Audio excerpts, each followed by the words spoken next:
Marshall Pick, Kabanata 5605. Shifang Wuji. Ilang taon na ang nakalilipas, nagpadala si Yang Xiao ng mensahe kay Hua Qingxi para hilingin sa kanya na bantayan ang mga disipulo mula sa Void World na nilinang ang Space Principle, ngunit kahit na ang bilang ng mga disipulo na nagmula sa Void World ay hindi maliit, mas kaunti pa ang Nagel-inang sa Space Principle.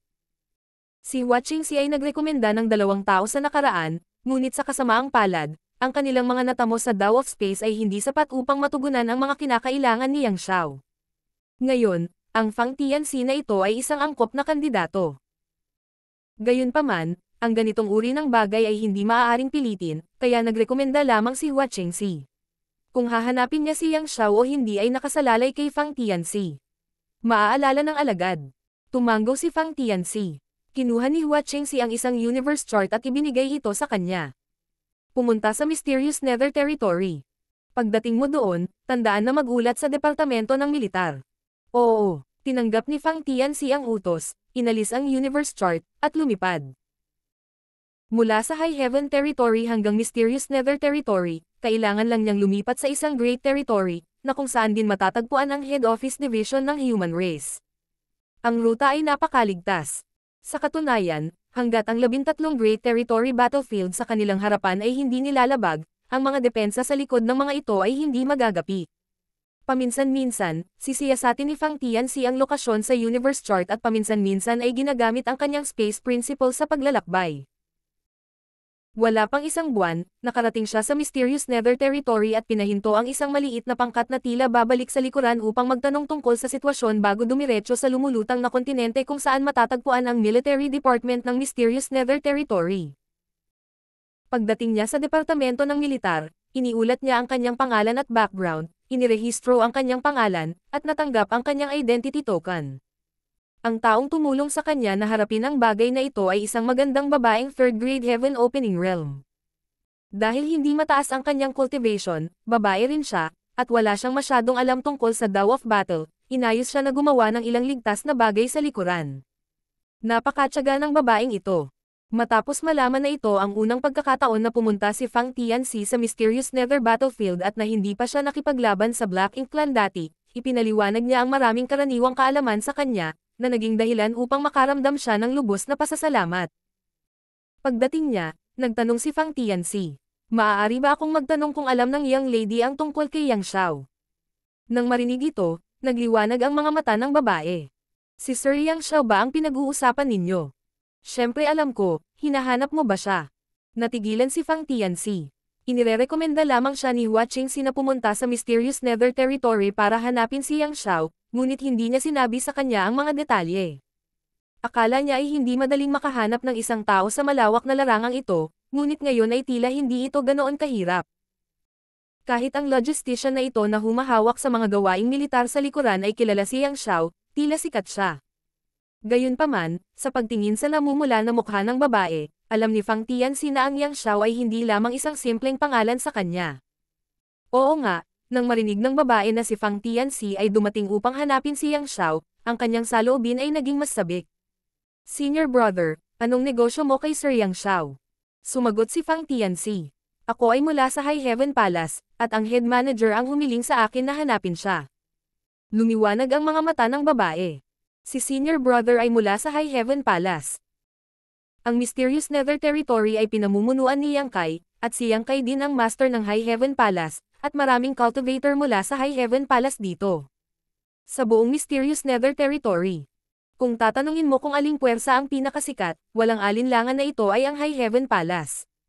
Hindi man ito maihahambing sa pangunahing Cave Heaven Paradise. May universe chart ba si senior brother? Tanong ng babae. Oo. Mabilis na kinuha ni Fang Tianxi ang kanyang universe chart at ibinigay ito sa kabilang partido.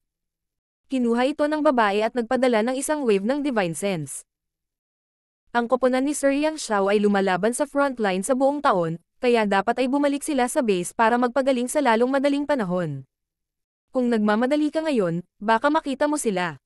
Kinuha ito ni Fang Tianxi at sinuri. Natuklasan na sa universe chart, mayroong isang lugar na minarkahan sa mapa ng Mysterious Nether Territory. Agad siyang tumanggo ng may pasasalamat. "Maraming salamat." Pagkasabi niya nun ay tumalikod na siya para umalis. "Maghintay." Tinawag ng babae si Fang Tianxi. Junior sister, may iba pa ba? Nahihiyang inabot ng babae kay Fang Tianxi ang isang space ring. Nalito si Fang Tianxi. Nahihiyang sinabi ng babae. Kailangan kitang troublemayan para ipasa ito kay Sir Yang Xiao. Hindi ako makakasama ng personal para patayin ang kalaban, ngunit may ilang healing at recovery pills sa loob.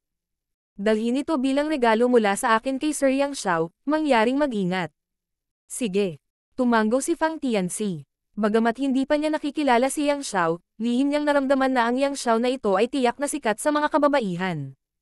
Kung hindi, sa napakaraming mga sundalo sa frontline na pumapatay sa mga kaaway, bakit ang babaeng ito na namamahala sa logistic ay susuportahan lamang siya? Nga pala, Yun Shi ang pangalan ko. Dagdag pa ng babae. Hindi alam ni Fang Tianxi kung tatawa o iiyak, lihim na iniisip na malamang na hindi alam ni Yang Xiao ang kanyang pangalan. Sa pagsunod sa mga direksyon sa Unverse chart, si Fang Tianxi ay gumugol ng ilang araw bago tuluyang nakarating sa base ng human race. Pero bago pa man siya makapasok ay napatigil siya. Bagamat kinuha niya ang kanyang identity token at na-verify ang kanyang pagkakakilanlan, pinapasok pa rin siya sa purifying array. Ang mga sundalong lumabas para makipaglaban ay lahat ay kailangang harapin ang panganib na mapinsala ng Black Ink Strength sa lahat ng oras, at kapag sila ay na-ink, sila ay magiging Black Ink Disciple. Bukod dito, ang isang pag-iral tulad ng Black Ink Disciple ay mukhang walang pinagkaiba sa isang ordinaryong cultivator sa labas, kaya imposibleng madaling makilala ang mga ito. Dahil dito, ang bawat human race ay may napakalaking purifying array, na ginaya ng panloob na istruktura ng purifying Black Ink battleship at naglalaman ng napakalaking purifying light. Kung ang isa ay mahawa ng Black Ink Strength o maging isang Black Ink Disciple, ang Black Ink Strength ay natural na mapapaalis ng naglilinis na liwanag. Kung may pumasok na walang Black Ink Strength, walang mawawala. Sa mga unang taon, nang ang sitwasyon sa Mysterious Nether Territory ay nagbago lang, may ilang Black Ink Disciple na sinubukang pumasok, ngunit lahat sila ay nalinas ng purifying array at nabawi ang kanilang orihinal na kalikasan. Nang maglaon, ang Black Ink Clan ay tumigil sa paggawa ng mga walang kwentang bagay, ngunit ang purifying array na ito ay kinakailangan. Palaging may mga cultivator na hindi sinasadyang nasira ng Black Ink Strength, at ang bagay na ito ay maaaring magligtas ng mga buhay. Paglabas mula sa Spirit Array, si Fang Tianxi ay lihim na namangha sa eksenang nasa harapan niya. Ang napakalaking base ay parang isang mataong lungsod, na may maraming kalye na nakahanay ng maayos. Sa magkabilang gilid ng kalye, maraming mga tindahan na puno ng mga tao. Para sa mga cultivator na maaaring pumasok at lumabas sa lugar na ito, lahat sila ay Heaven Opening Realm Cultivator. Hindi pa siya nakakita ng napakaraming Heaven Opening Realm Cultivator dati, at ang lugar na ito ay maliit lamang na base ng human race. Sinasabing mayroong 10 ganoong base sa buong Mysterious Nether Territory. Hindi ito ang pangunahing base. Gayunpaman, lalo lamang nitong napagtanto ang lakas ng Black Ink Clan. Kahit na napakaraming mga Heaven Opening Realm Master na natipon sa isang teritoryo, hindi pa rin nila nagawang puksain ang buong Black Ink Clan, kaya kitang-kita ang lakas ng kaaway na ito. Ang mga cultivator na dumarating at umalis ay karamihan sa mga grupo ng 3 o 5, o marahil 7, 8 o 10. Kakaunti lang ang nag-iisa tulad niya. Nakatingin pa rin siya sa paligid nang may biglang lumapit at kinuyam ang kanyang mga kamao. Itong senior brother, mangyaring maghintay. Laminggalinga si Fang Tianxi sa paligid at pagkatapos makumpirma na kinakausap siya ng kabilang partido, nagtataka siyang nagtanong. May kailangan ba si junior brother? Ang cultivation ng kabilang partido ay nasa 5th grade Heaven Opening Realm habang ang cultivation niya ay nasa 6th grade, kaya natural lang sa kanya na tawagin siya bilang junior brother. Kung sila ay mula sa parehong sekta, kailangan nilang isaalang-alang ang seniority, at kung hindi sila mula sa parehong sekta, sila ay karaniwang ituturing na kapantay. Ngayon lang ba nakapunta si senior brother dito? Halika, dito tayo mag-usap. Pagkasabi nito, masigasig niyang hinayla ang manggas niya. Medyo natarante si Fang Tianxi. Halata ba na ngayon lang siya nakapunta dito? Gayunpaman, hindi niya alam na ang performance niya ngayon ay halatang-halata sa mga interesado sa kanya. Tanging ang mga cultivator na unang pumasok sa larangan ng digmaan ang magiging interesado sa lahat ng bagay sa kanilang paligid. Gayunpaman, may ibang tao na tumalon at humarang sa kanyang dinadaanan, magalang na binati si Fang Tianxi. Pagbati, senior brother. Bumaling sa 5th grade Heaven Opening Realm Cultivator na humihila sa manggas ni Fang Tianxi, sinabi niya. Brother Joe, sa pagkakataong ito ay ang ating Flying Cloud Squad. Masyadong malayo ang narating mo. Hindi ka pwedeng mangagaw ng mga taong ganito. Umiling si Brother Joe at sinabing, ang iyong Flying Cloud Squad ay isang maliit na grupo lamang. Sinabi ko na sa iyo kanina na dapat makipagsanib puwersa ka sa ibang squad, pero hindi ka nakikinig. Ano ang silbi ng paghila sa mga tao? Hindi tulad ng maaari mong panatilihin ang mga ito. Ang cultivator mula sa Flying Cloud Squad ay nagmura. Kalokohan, ang 4 na master ng Flowing Cloud Squad namin ay pawang 5th grade Heaven Opening Realm pataas, habang ang cultivation ni Team Leader Chai ay nasa 6th grade Heaven Opening Realm. Elite siya, paano maihahambing sa kanya ang isang ordinaryong squad? Aling team leader ng squad ang hindi 6th grade? Senior brother, hayaan mong sabihin ko sa iyo, ang aming Chenshan squad ay mayroong isang 6th grade, 2 5th grade, at may kabuuang 6 na miyembro ng koponan. Sa ganoong lineup, kahit na makaharap namin ang isang feudal lord, magagawa pa rin naming makipaglaban. Senior brother, huwag kang makinig sa kalokohan niya. Kung ang Chenshan squad ay talagang nakatagpo ng isang feudal lord, makakatakas lang sila, paano sila magkakaroon ng kakayahang lumaban? Ang aking Flying Cloud Squad naman ay nagkataon na nakatagpo ng isang feudal lord. Sa pamumuno ni Team Leader Chai, hindi lang kami matagumpay na nakatakas, nakipaglaro pa kami sa feudal lord na iyon. Ang mga salita ng dalawang taong ito ay nagdulot ng pagkalito kay Fang Tianxi, ngunit pagkatapos mag-isip tungkol dito ng ilang sandali, naunawaan niya. Sa panig ng human race, maliban sa 6 na Great Territories na nasa kanilang orihinal na estado, ang ibang Great Territories ay walang anumang 8th grade or territory lords na mamagitin sa digmaan, kaya kung ito ay ang human race o ang Black Ink Clan, lahat sila ay nagkalat ng kanilang mga puwersa.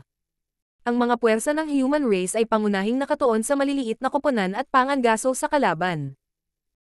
Ang dalawang ito ay halatang nakita siya bilang isang bagong dating na walang maasahan at gustong itali siya sa kanilang koponan. Hindi pa banggitin na si Fang Tianxi ay may payo ni Hua Qingxi, kahit na wala siya, hindi siya sasali sa ganoong kaliit na koponan ng ganoon kadali. At least, kailangan niyang maghintay hanggang sa maunawaan niya ang sitwasyon sa Mysterious Nether Territory. Upang makagawa ng isang mahusay na trabaho, kailangan munang patalasin ang kanilang mga kasangkapan at mangolekta ng katalinuhan. Itinaas ni Fang Tianxi ang kanyang kamay para pigilan ang away ng dalawa at kinuyam ang kanyang mga kamao na nakangiti. Pinapasalamatan ng Fang na ito ang iyong mabait na intensyon, ngunit bago ako pumunta sa Mysterious Nether Territory, inutusan ako ng aking head manager na pumunta dito para makasama ang isang senior brother. Biglang natahimik ang dalawa na walang tigil sa pagdaldal. Hindi napigilan ni Brother Joe ang pagtawa at sinabing, kaya may pupuntahan na si senior brother, masyado kaming bastos. Gayunpaman, nagtataka pa rin siyang nagtanong. Sino ang gustong salihan ni senior brother? Nais ding magtanong ni Fang Tianxi tungkol sa sitwasyon ni Yang Xiao sa kanila. Kung tutusin, mukhang matagal nang binabantayan ng dalawang ito ang lugar na ito, kaya dapat marami silang malaman tungkol sa base na ito. Agad niyang iniulat ang pangalan ni Yang Xiao. Biglang nakaramdam ng matinding paggalang ang dalawa. Ang senior brother ba ay mula sa High Heaven Palace? Oo, kaya ganyan yan. Kung gusto ni senior brother na mahanap si senior brother Yang Xiao, kailangan mo lang maghintay dito ng ilang araw. Ang Shifang Wuji squad ni senior brother Yang ay lumabas upang manghuli ng Black Ink Clan ilang araw na ang nakalipas, kaya matatagalan pa silang makabalik. Shifang Wuji. Nag-isip sandali si Fang Tianxi bago ngumiti. Medyo kawili-wili ang pangalan ng team ni senior brother Yang. Nagkatinginan ang dalawang lalaki at tuyong tumawa. Ito ay higit pa sa kawili-wili, ito ay sadyang masyadong kawili-wili. Ang buong pangalan ng pangkat na ito ay Shifang Wuji, pangalawa ni Foster Father, pangalawa ako. Martial Peak, Kabanata 5606. Kakaibang kombinasyon. Dahil alam niyang babalik ang team ni Yang Xiao pagkalipas ng ilang araw, nagpa siya si Fang Tianxi na maghintay sa Purifying Array. Sa ganitong paraan, hanggat bumalik si Yang Xiao, matatanggap niya kaagad ang balita at hindi ito makaligtaan. Ang mahabang taon ng paglilinang ay nagbigay sa kanya ng malaking pasensya. Hindi banggitin ang ilang araw, kahit ilang taon ay magiging wala. Gayunpaman, walang nag-abala sa kanya at umupo na lang siya para magnilay. 10 araw ang lumipas sa isang kisap mata, at si Fang Tianxi, na nagmumuni-muni, ay biglang nakarinig ng kaguluhan. Bumalik na ang Shifang Wuji. Sa pagkakataong ito, gumawa sila ng mahusay na trabaho at kumain ng 30,000 malakas na hukbo ng Black Ink Clan. Talaga? Paano ito magiging peke? Narinig ko na sa pagkakataong ito, pumatay sila ng 7 o 8 feudal lord. Sok-sok, ang ama ng tigre ay hindi magkakaroon ng anak na aso. Hindi naman big deal yun. Kung may ganoong line-up ang team namin, dapat kayanin namin. Anong iniisip mo? Ang isang hukbo na 30,000 ay hindi madaling lunukan. Kung wala kang kakayanan, sino ang maglalakas loob na magalit?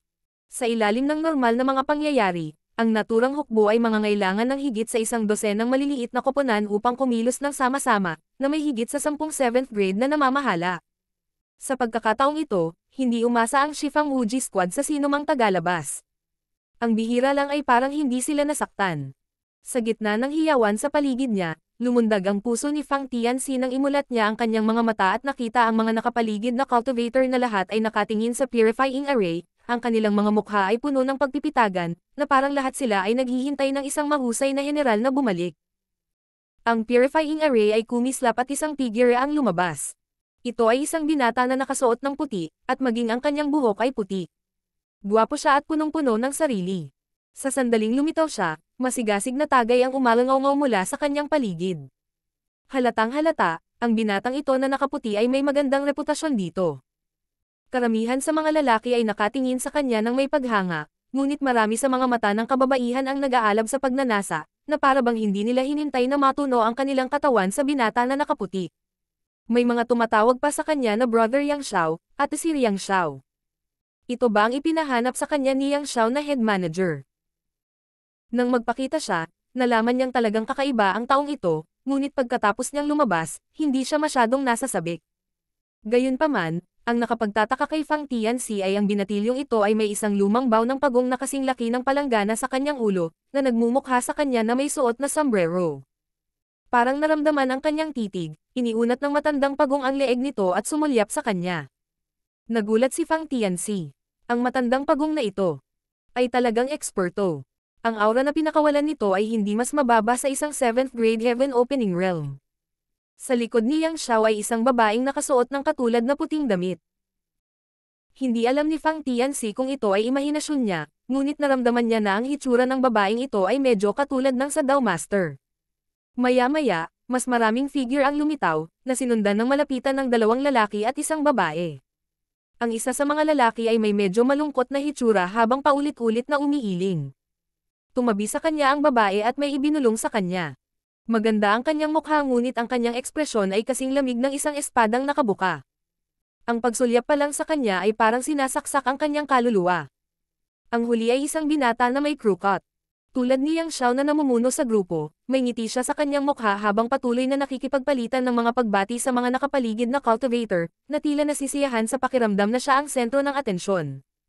Sa likod ng mga taong ito, mayroon ding Ancient Fierce Beast. Sa ulo ng Ancient Fierce Beast na ito, isang maliit na taong bato ang nakaupo na nakakrus ang mga braso, na halatang ipinapakita ang kanyang lakas. Sa likod nito ay isang lalaki at isang babae. Sa unang tingin, medyo maislan ang features ng bata, pero kapag ngumiti ito, parang higanteng bibig na bomb o kanang husto ang bibig nito. Ang batang babae ay mas normal, maganda at kaibig-ibig.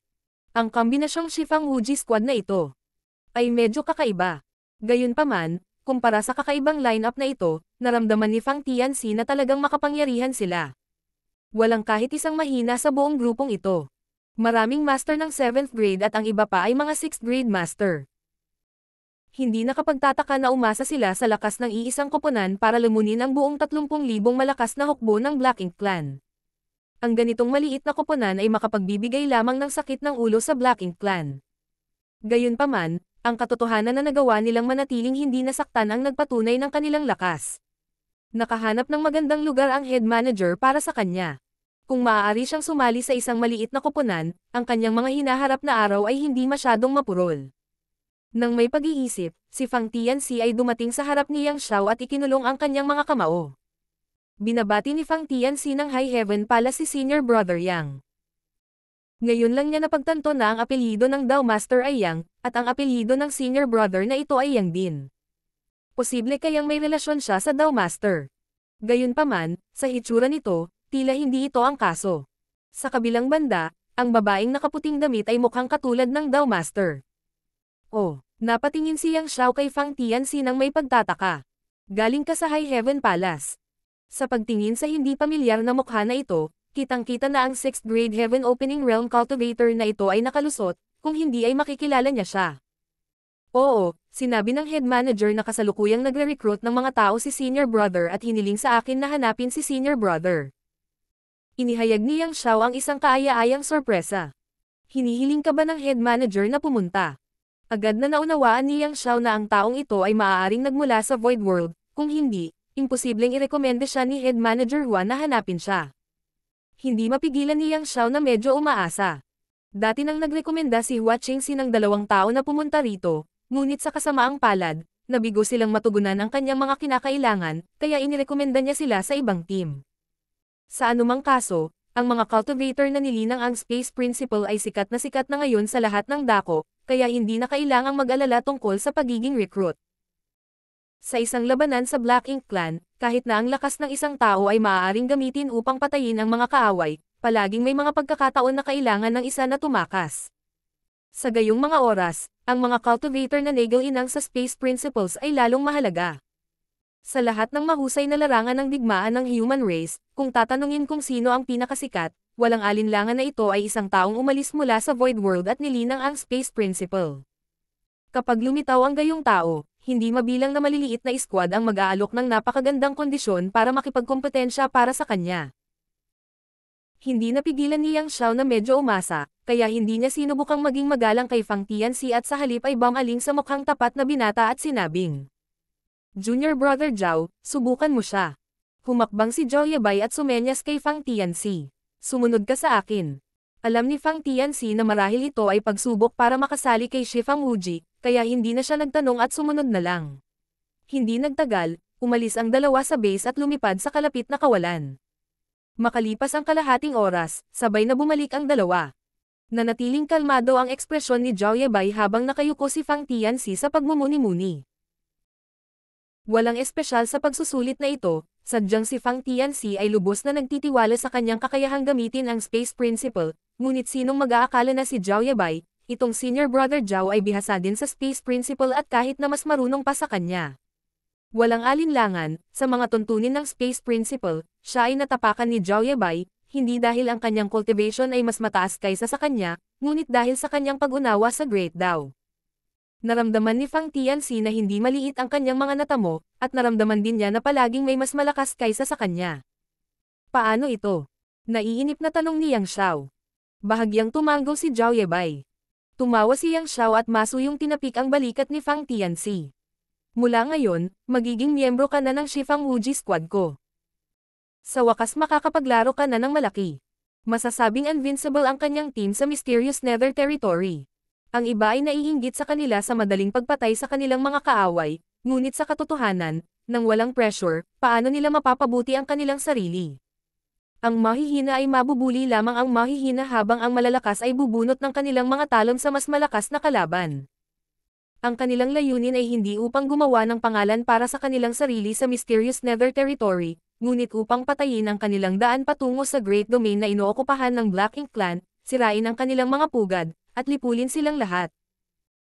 Gayunpaman, kung talagang gagawin nila ito, kahit na sa lineup ng kanilang maliit na koponan, ito ay magiging lubhang pelagroso, kaya kailangan nilang magkaroon ng sapat na lakas upang protektahan ang kanilang sarili. Sa orihinal, meron sila. Noong nakaraan, kasama sina Liu Yan at Zhao Yabay na nagtutulungan, kung makatagpo sila ng isang kaaway na hindi nila matatalo, madali silang makakatakas. Gayunpaman, mula nang bumalik si Liu Yan sa Star Boundary at pumasok sa Phoenix Nest para magtanim, ang kanilang kadaliang kumilos at kakayahang makatakas ay lubhang nabawasan, kaya naman nagpadala si Yang Xiao ng mensahe kay Hua Qingxi para hilingin sa kanya na magrekomenda ng isang tao. Nabihasa sa Space Principle.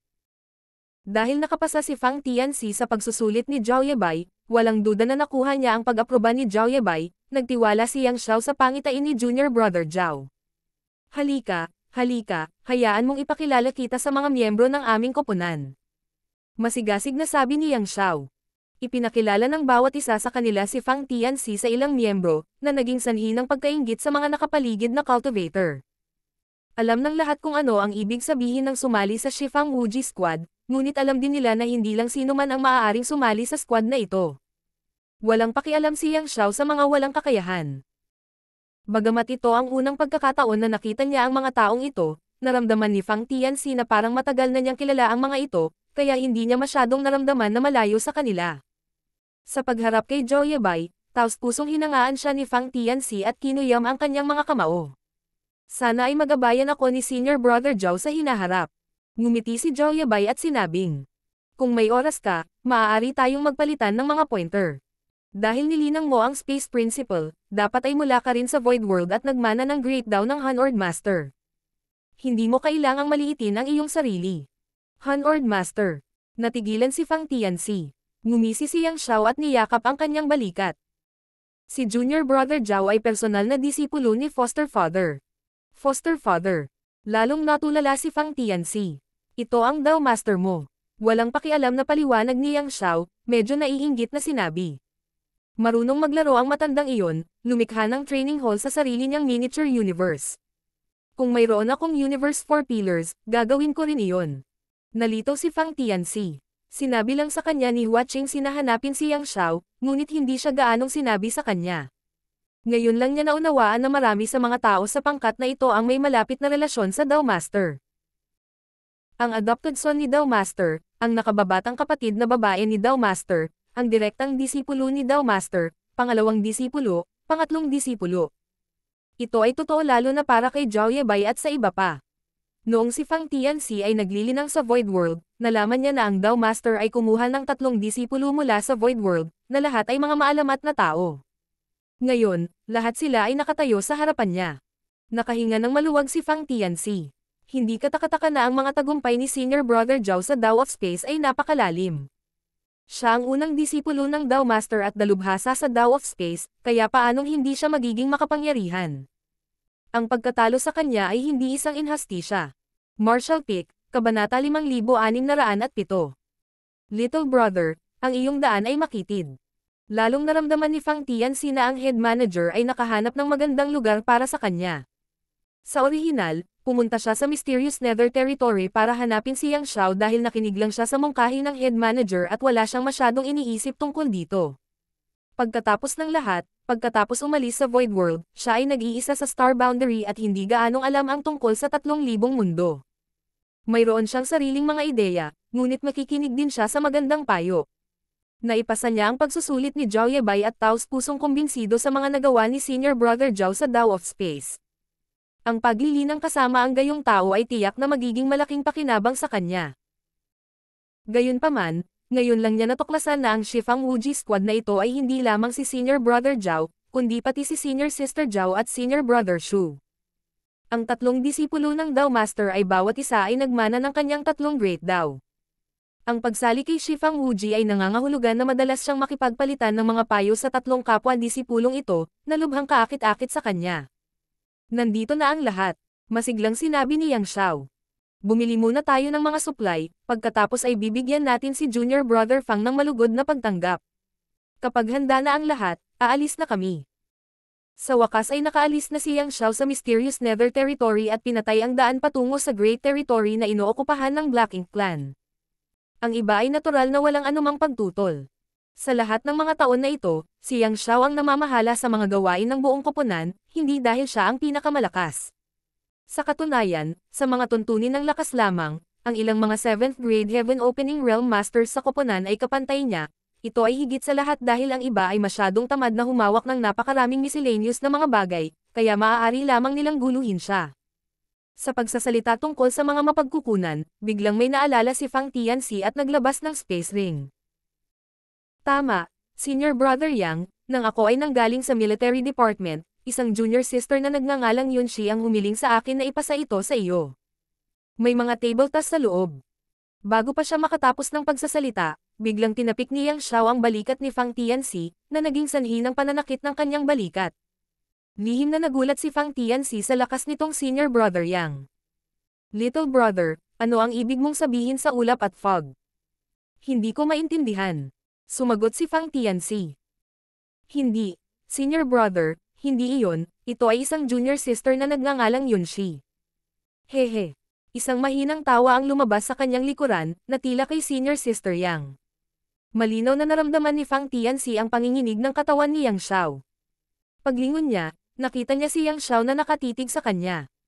Bata, ginagawa mong makitid ang iyong daan. Nalito si Fang Tianxi. Pagkatapos ay nakita niyang iniwan siya ni Yang Xiao at naglakad papunta kay Yang Zhu, may ibinulong.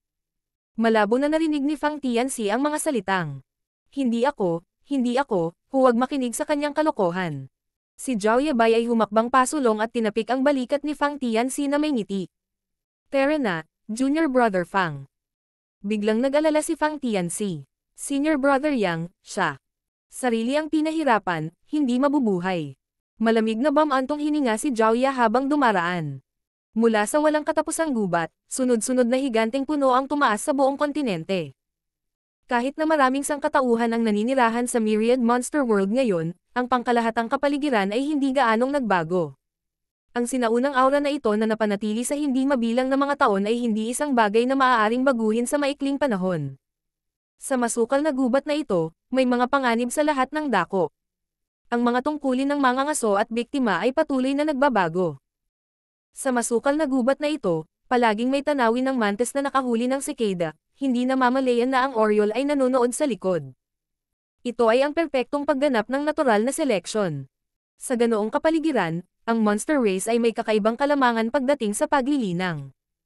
Ang Heavenly Daw Principle dito ay mas nakahilig sa paglilinang ng monster race, lalo na pagkatapos lumitaw ang World Tree Clone ilang daang taon na ang nakalilipas. Maraming malalaking halimaw na natrap sa loob ng maraming taon ang nalagpasan ang kanilang mga tanikala, pinalaya ang kanilang mga sarili mula sa mga tanikala ng daigdig ng universo, at nagtungo sa mas malawak na starry sky upang tuklasin ang hindi alam na kahit ang monster race ay nabighani. Sa pag-alis ng Big Monsters, nasira ang orihinal na balanse, at pagkatapos ng daan-daang taon ng pagbabago, nagkaroon ng bagong kaayusan ang mundong ito. Sa ilalim ng takip ng canopy, kahit na maliwanag ang araw, ang kagubatan sa ibaba ay natatakpan pa rin ng mga anino. Isang makapal na braso, maraming kulay na ahas ang dumulas sa puno ng isang puno, tahimik na papalapit sa biktima nito. Sa puno ng kahoy sa harap nito, may butas ng puno, kung saan umalingaw-ngaw ang bango ng sariwang dugo at laman. Bagamat lubhang patago ang mga galaw ng higanteng ahas, hindi maiwasang mapansin ito ng biktima sa butas ng puno. Nang malapit nang maabot ng higanteng ahas ang butas ng puno, isang kulay abong anino ang biglang bumaril mula sa butas ng puno sa napakabilis na bilis. Tila pinaghandaan ito ng higanteng ahas, at sa sandaling lumitaw ang kulay abong figure. Ang katawan ng ahas nito ay bumaril na parang isang malakas na busog, binuka ang dagwang bibig nito at kinagat ang kulay abong figure. Ang kulay abong anino ay nagpakawala ng nakakapangdugo na hiyaw, ngunit hindi nito nagawang makawala mula sa makamandag na mga pangil. Sa pagpasok ng lason sa katawan nito, unti-unting tumigil sa paggalaw ang kulay abong anino. Binawi ng higanteng ahas ang katawan nito at inikat ang makapal na katawan nito sa katawan ng puno, na mas ibinuka ang bibig habang naghahanda upang tamasahin ang masarap nitong pagkain. Hindi nito napansin na biglang umindayog ang anino ng puno sa likod nito. Ang anino ay tila ganap na sumanib sa anino ng puno at hindi nagsiwalat ng anumang mga kapintasan. Nakita nito ang eksena ng pangangaso ng higanteng ahas, ngunit hindi ito kumikibo, na nagpapakita ng matinding pasensya ng mga ngaso. Nang ang malaking ahas ay nalubog sa primitive na kagalakan ng matagumpay na pagpatay sa kanyang biktima, ang itim na anino ay biglang tumalon at sumalakay. Gayunpaman, kumpara sa sawa, ang itim na anino na ito ay walang alinlangan na mas maliit, ngunit ang mga galaw nito ay napakabilis. Parang kidlat, tumalon ito patungo sa likod ng leeg ng sawa at kumagat. Nakaramdam ng matinding sakit ang sawa nang bumagsak ang makapal nitong katawan at bumagsak sa lupa. Mabilis na tumalon ang itim na anino at pinunit ang isang malaking piraso ng laman sa bibig nito bago ito lunukan ng buo. Napuno ng amoy ng dugo ang hangin nang sumirit ang higanteng ahas at inilabas ang dila nito, umupo at itinaas ang ulo nito bilang isang hadlang. Ang itim na anino, gayunpaman, ay hindi natakot kahit kaunti, matikas na tumuntong sa makakapal na mga dahon, hindi nagpapalabas ng kahit isang ingay habang umiikot sa higanteng ahas, matiyagang naghihintay ng pagkakataon. Ang pinakakaraniwang bagay sa gubat ay ang ganitong uri ng pakikibaka sa buhay at kamatayan. Ang mananalo ay makakain ng masasarap na pagkain habang ang matatalo ay magiging pagkain. Makalipas ang kalahating oras, tumigil ang pagpatay. Ang sawa ay nakahiga sa lupa, ang katawan nito ay natatakpan ng mga sugat na may iba't ibang laki, na nagpapakita ng mga puting buto. Ang itim na figure ay nanalo at ngayon ay nakahiga para kumain. Ngunit hindi nagtagal, umindayog at nahulog ang itim na anino. Bagamat ito ay nanalo, hindi ito ganap na hindi nasaktan. Ang desperadong pagtutol ng biktima nito ay naging dahilan upang ito ay makagat ng ilang beses at nalasan ng ahas. Ang lason na ito ay hindi nakamamatay dito, sa karamihan ay magdudulot ito ng pagkakatulog ng ilang sandali. Gayunpaman, sa kagubatan na ito na puno ng panganib, ang pagkawala ng malay ay maaaring maging sanhi ng isang malalim na pagtulog magpakailanman. Matapos ang tagal ng pagpapakulo ng isang tasa ng tsaa, isang kaluskos ang biglang umalangaw sa tahimik na gubat habang ang ilang mga figure ay mabilis na tumalon pataas at pababa sa puno ng kahoy. Bagamat ang human race ay naninirahan sa Myriad Monster World simula ng mahigit 200 taon na ang nakalilipas, isa pa rin itong napakalaking kayamanan na naghihintay na mahukay. Isinasantabi ang maraming monster beast na nabuhay sa mundong ito, ang pinakakapakipakinabang sa human race ay ang maraming espiritong bulaklak at damo sa mundong ito. Pagkatapos ng lahat, ito ay isang universe na mundo na puno ng mga primordial aura, at ang monster race ay hindi alam kung paano pinuhin ang mga table tasks o gumawa ng mga gamot. Kadalasan, maliban sa mga maaaring direktang ubusin, walang nagmamalasakit sa kanila, kaya karaniwang lahat ng mga tao na lumipat dito ay nag-oorganisa ng isang grupo ng mga tao na pumasok sa masukal na kagubatan upang mangolekta ng mga halamang gamot. Sa bawat pagkakataon, aani sila ng malaking benepisyo. Gayunpaman, sinamahan din ito ng maraming mga panganib. Bagamat sinabi ni Yang Kai sa maraming big monsters sa Myriad Monster World na hindi sila pinapayagang basta-basta makapinsala sa iba, ang mga bagay na iyon ay hindi ganap na magagarantiyahan. Palaging may ilang monster beast na hindi pa nawawala ang kanilang likas na hayop, at kung makatagpo sila ng nag-iisang cultivator, kakainin lang nila ang mga ito. Sa karamihan ng mga kaso, ang human race at monster race ng Myriad Monster World ay may magandang relasyon, at walang panig ang umaatake ng walang dahilan. Ito rin ang naging dahilan kung bakit ang human race ay naglakas loob na mag-organisa ng isang grupo ng mga tao upang mangolekta ng mga halamang gamot. Kung wala ang mga naunang paghihigpit ni Yang Kai, ang mga cultivator ng human race na nag-migrate dito ay hindi man lang makakapagdulot ng splash sa malawak na gubat. Biglang huminto ang isang maliit na figure. Ito ay isang batang babae na mukhang 18 o 20 taong gulang lamang. Siya ay maganda at cute, at ang kanyang cultivation ay hindi masyadong mataas, tanging sa separation and reunion stage. Sa edad na ito, hindi masama ang kanyang paglilinang. Halatang halata ang amoy ng dugo sa hangin, paanong hindi niya mapapansin.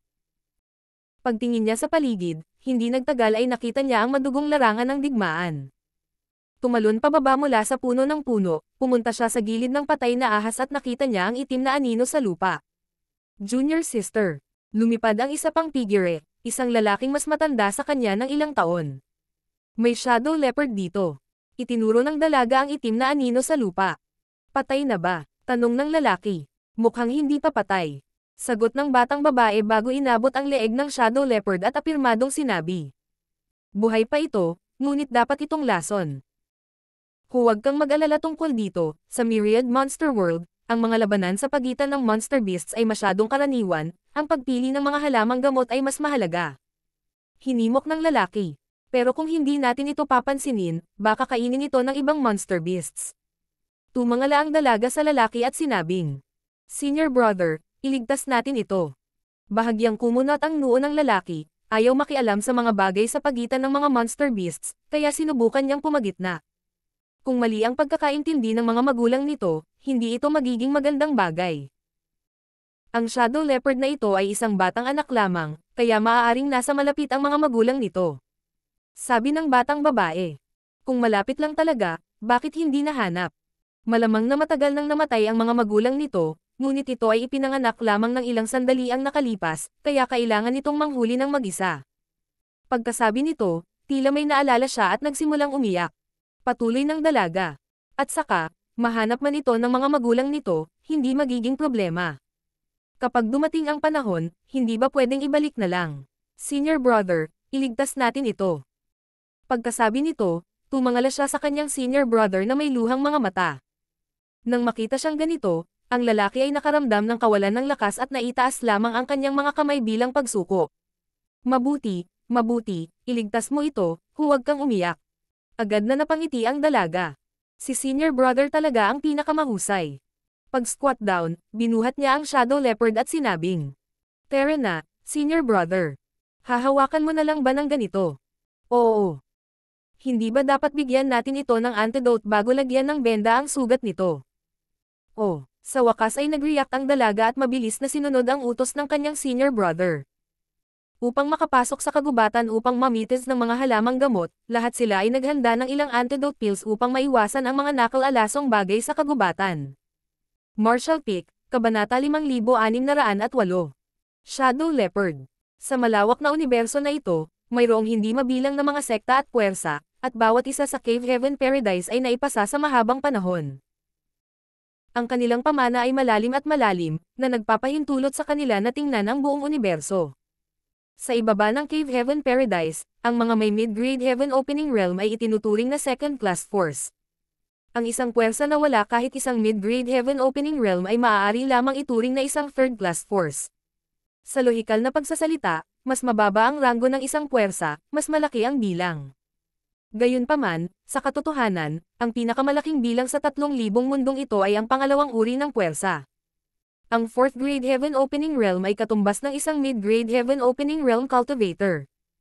Hanggat ang kakayahan ng isang tao ay hindi masyadong mababa, hindi magiging problema para sa kanila na direktang makapasok sa 2nd grade o 3rd grade. Sa sapat na oras upang pinuhin at pagsamasamahin, sila ay tuluyang makapasok sa 4th grade.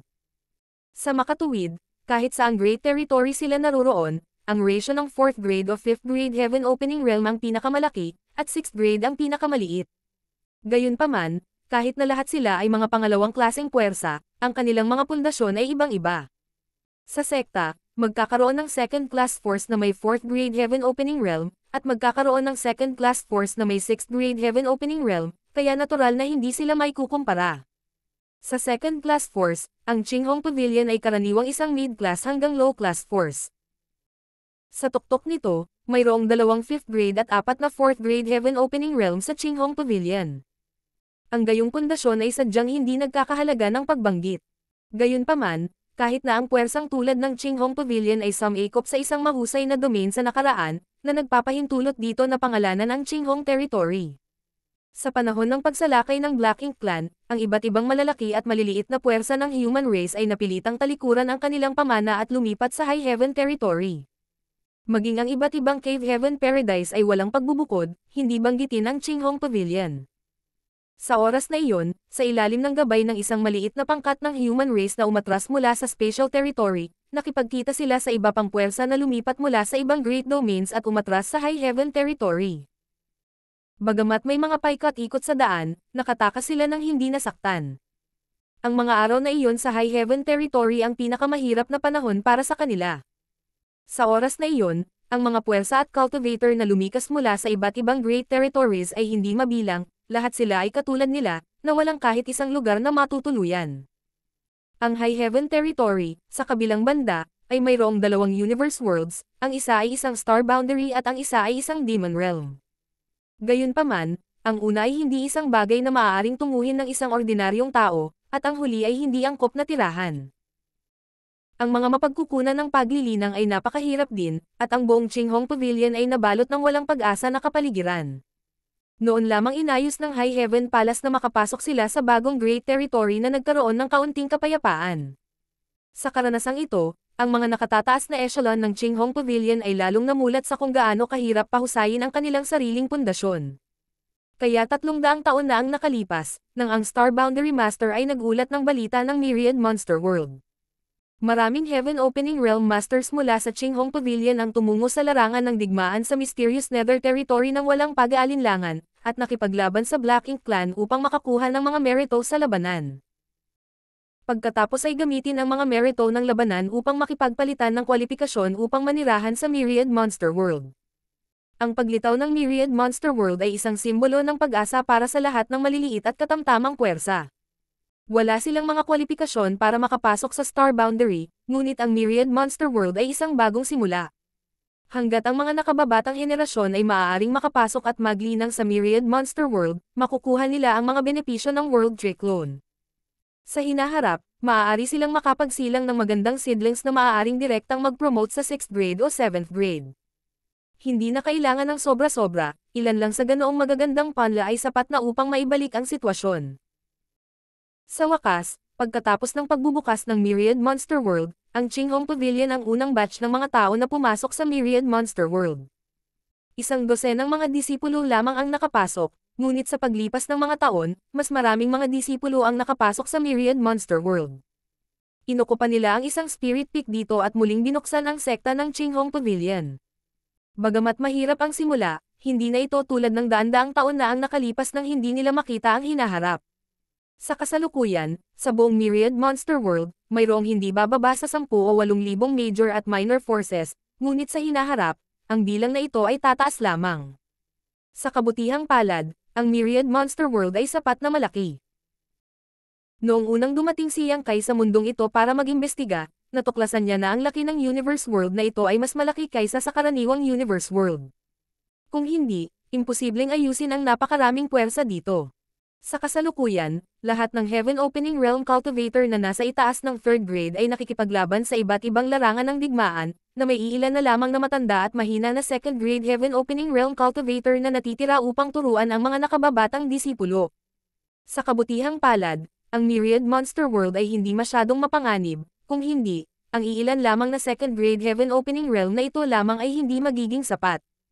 Ang ilang kabataang disipulo ay nakatayo sa harap ng tarangkahan ng bundok at naghihintay, biglang sumigaw. Nagbalik na ang mga kapwa disipolo.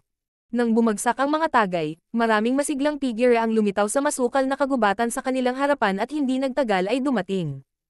Wala silang marami, wala pang 100, at karamihan sa kanila ay mga binata sa edad na 20. Ang mga benepisyo mula sa World Tree Clone ay may malaking kinalaman sa paglilinang at edad ng isang tao. Kung mas mababa ang cultivation ng isa at mas bata ang isa, mas magiging epektibo ang mga benepisyo. Kung ang isang Emperor Realm Master ay pupunta dito, maaaring hindi sila makakuha ng maraming benepisyo. Sa ngayon, ang mga kwalifikasyon para mamuhay sa Myriad Monster World ay napakahalaga, kaya natural na hindi naglakas loob ang Qinghong Pavilion na sayangin ang mga ito, kaya karamihan sa mga disipulong ipinadala nila ay mga bata at mahuhusay na disipulo ng sect. Nagtawanan ang mga tao sa harap ng gate ng bundok. Ngunit hindi nagtagal, may naakit ang mga mata ng mga batang disipulo. Isa itong napakaitim na maliit na hayop na may malambot na balahibo. Ang maliit na hayop ay tila nasugatan at kasalukuyang natutulog sa mga bisig ng isang senior sister. Nababalot ng benda ang katawan nito at umaagos ang dugo. Ang mga kabataang disipulo ay lahat ay nagtipon sa paligid ng maliit na hayop na ito, walang tigil na nagdaldal, na tila mahilig dito. Nagtanong ang isang disipulo, Senior Sister Chinzo, ito ba ay isang monster beast? Ngumiti si Chinzo at tumango. Isa itong shadow leopard. Ang alagad na nagtanong nito ay iniunat ang kanyang kamay, gustong hawakan ang shadow leopard, ngunit bago niya ito mahawakan, binawi niya ang kanyang kamay, tila natatakot na ang shadow leopard ay biglang magising at kagatin siya. Ano ang nangyayari? Tanong ng 2nd grade Heaven Opening Realm. Maikling ipinaliwanag ni Chinzo ang tungkol sa shadow leopard na ito at nagtanong. Elder, maaari ko bang itaas ito? Sumagot ang elder. Hindi problema ang pagpapalaki nito, ngunit paano mo ito papakainin? Kaya ko itong ilabas para manghuli. Umiling ang elder at sinabing. 300 taon na ang nakalilipas, nang itanim ng master na iyon ang World Tree dito, nakipagkasundo siya sa mga big monster dito na ang dalawang lahi ay dapat magsamang mapayapa at hindi basta-basta mag-atake sa isa't isa. Bagamat may ilang mga kaso ng monster beasts na nasugatan ang iba at pumatay ng iba sa mga nakaraang taon, karamihan sa mga monster beast na ito ay hindi pa nawawala ang kanilang likas na hayop, kaya walang paraan upang gumawa ng kaguluhan tungkol dito. Kung aatake ka sa monster race, lalabag ka sa kasunduan na ginawa ng master sa monster race. Kung humingi ng gulo ang monster race, walang makakapagprotekta sa iyo. Ito ang unang pagkakataon na narinig ito ni Chinzo, kaya hindi niya maiwasang makaramdam ng awkward. Pagkatapos mag-isip tungkol dito saglit, sinabi niya. Hindi dapat maging problema ang manghuli ng ilang ordinaryong mabangis na hayop, di ba? Tumango ang elder. Walang problema. Ang mga ordinaryong mabangis na hayop ay hindi bahagi ng kasunduan. Pagkatapos ng lahat, maraming mga cultivator na may mababang pagtatanim ay kailangang kumain. Masayang sinabi ni Chinzo. Kung gayon, ako muna ang bahala. Injured ito ngayon, kaya kung hahayaan ko, hindi ito mabubuhay ng matagal. Pagkatapos nitong gumaling, kung ayaw nitong manatili, hahayaan ko. Mabuti. Tumango ang matanda. Bilang resulta, ang maliit na shadow leopard ay kinuha ng Qinghong Pavilion. Ang babaeng nagngangalang Qinzu ay orihinal na nag-aalala na ang maliit na shadow leopard na ito ay natatakot sa mga estranghero, ngunit hindi nagtagal ay napagtanto niya na labis siyang nag-aalala. Bagamat ang shadow leopard na ito ay isinilang wala pang 2 taon na ang nakalipas, tila naiintindihan nito ang kalikasan ng tao at alam kung sino ang nagligtas nito. Matapos itong magising, hindi ito nagpakita ng anumang puot kay Qinzu. Sa ilalim ng masusing pangangalaga ni Qinzu, mabilis na bumuti ang mga pinsala ng maliit na shadow leopard. Makalipas ang 1 buwan, nang muling makita ni Qinzu ang shadow leopard, nalaman niyang nawala na ito, at kahit na pagkatapos hanapin ang buong Qinghong Pavilion, walang bakas nito. Tila umalis ito ng walang paalam. Ito ay nagpalungkot ng kaunti sa batang babae, ngunit nang maisip niya kung paano ang isang monster beast na tulad ng shadow leopard ay nakatadhana na manirahan sa gubat, malaki ang posibilidad na ang kalikasan ng hayop nito ay maaagnas ng kalikasan ng human race dito. Nang makita niyang muli ang shadow leopard, kalahating taon na ang lumipas. Sa gubat, si Qinzu, na namimitas ng mga halamang gamot, ay hindi sinasadyang nakipagtagpo sa napakaitim na anino, na para bang nakatakda silang magkitang muli. Ang matalik na paglapit ng shadow leopard ay nagpagulat at natuwa kay Qinzu. Pagkatapos ng kalahating taon, ang shadow leopard ay lumaki ng buong bilog. Sa pagkakataong ito, mas malaki ang ani ni Qinzu kaysa dati. Sa ilalim ng pamumuno ng maliit na shadow leopard, madali niyang natagpuan ang maraming mahahalagang halamang gamot. Pagkatapos noon, ang pagpili ng mga halamang gamot ang pinakaaabangan ni Qinzu. Sa paglipas ng panahon, ang Qinzu at shadow leopard ay patuloy na lumakas. Ang maliit na batang babae sa nakaraan ay namumulaklak din tulad ng isang usbong ng bulaklak, at ang batang babae ay naging isang babae din, naging kasosyo sa kanyang pinakamamahal na senior brother at patuloy na nagkakaanak. Ang shadow leopard ay lumaki rin mula sa isang maliit na monster beast hanggang sa isang monster general, monster commander, at maging isang makapangyarihang monster king. Alam ng lahat ng kalapit na puwersa na mayroong isang monster king na maihahambing sa isang emperor realm na nagbabantay sa teritoryo ng Qinghong Pavilion, kaya kapag ang mga disipulo ng Qinghong Pavilion ay lumabas upang mamitas ng mga halamang gamot o maglakbay, ito ay lubhang ligtas. Ang lahat ng ito ay dulot ng panandaliang habag ng isang batang babae, na talagang nakakainggit. Kung gusto nilang gayahin siya, walang paraan na magagawa nila. Makalipas ang daan-daang taon, sa isang mabagyong gabi, kumikidlat at kumulog. Si Qinzu, na cultivator, ay biglang nakarinig ng isang pamilyar na hayop na umuungal at bahagyang nagbago ang kanyang ekspresyon habang siya ay mabilis na lumabas sa kanyang pagurong. Nakatayo sa labas ng pinto at nakikinig ng mabuti ng sandali, lumipad siya palabas ng Qinghong Pavilion at sa ulan. Sa kasalukuyan, mayroon siyang cultivation ng Emperor Realm at nakondensed na ang sarili niyang dowsil. Hanggat kaya niyang pinuhin ang yin-yang at 5 elements, makakalusot siya sa Heaven Opening Realm. Ang kanyang kakayahan ay hindi masyadong masama, at ang mga mapagkukunan na kanyang napino sa mga nakaraang taon ay nasa 5th grade, na nagbibigay daan sa kanyang kwalifikasyon na direktang makapasok sa 5th grade Heaven Opening Realm. Kailangang malaman na ang pinakamalakas na tao sa Qinghong Pavilion ay isang 5th grade Heaven Opening Realm cultivator lamang, ngunit ang direktang makapasok sa 5th grade ay isang bagay na hindi pa nila pinangarap noon pa man. Ang lahat ng ito ay salamat sa mga benepisyo ng World Trick Loan. Sa ngayon, mayroon pa ring bilang ng mga taong tulad niya na may mga kwalifikasyon na direktang sumulong sa 5th grade. Bagamat walang magagandang panla na maaaring direktang sumulong sa 6th grade, ang pagtaas ng Qinghong Pavilion ay sandali lamang. Bumuhos ang malakas na ulan at hinaranggan ng kanyang tagapagtanggol na si Emperor Qi. Bahagyang lumipad ang figure ni Qinzu at hindi nagtagal ay nakarating sa tuktok ng isang malaking puno. Pagtingin niya sa itaas, sumikip ang puso niya. Sa tuktok ng bundok na libu-libong metro ang taas, isang kidlat ang humahati sa kadiliman, na nagpapaliwanag sa mundo. Nakita niya ang shadow leopard, na nakasama niya sa loob ng daan-daang taon, nakatayo sa tuktok ng bundok, nakatingala sa langit at umuungal ng walang takot. Malapit na itong masira.